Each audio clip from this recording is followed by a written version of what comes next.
So according to Qatari law, I am just a girl with half a brain, so what do I know? But if I did have more than half of a brain, I would be able to tell you that aiding and abetting terrorists to the tune of billions while giving Hamas a safe haven to rain terror from is not going to go over well with not only Israel, but also Donald Trump, because America now has a president who understands peace through strength and does not make empty threats. And if I had more than half a brain, I would also be able to tell you that when Trump took to X a few days ago to post that everyone wants the hostages home, everyone wants this war to end, it is the Israelis have accepted my terms, it is time for Hamas to accept as well. I have warned Hamas about the consequences of not accepting. This is my last warning.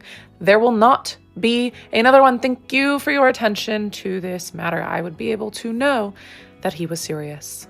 But it was, in fact, the final warning. And if I was a girl with more than half a brain who did not want to make an enemy of the Western world, I would stop aiding and abetting terrorists. Maybe Qatar actually needs women in power with brains to clue them in on the obvious, considering they are now taking to X to cry about Trump's support of Israel, support of freedom, and support of the Western world. They write, the statements being circulated about Qatar being informed of the attack in advance are baseless. It's a statement from Donald Trump, so I wouldn't really call that baseless. The call from a U.S. official came during the sound of explosions caused by the Israeli attack in Doha.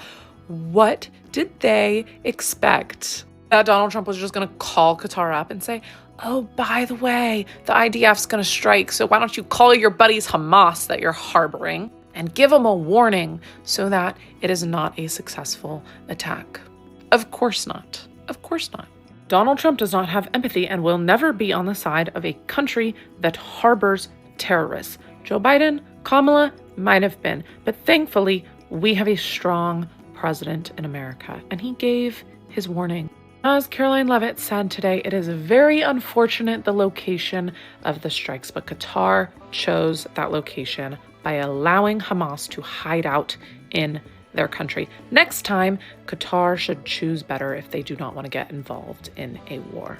And maybe they should consider the counsel of some women who understand the obvious.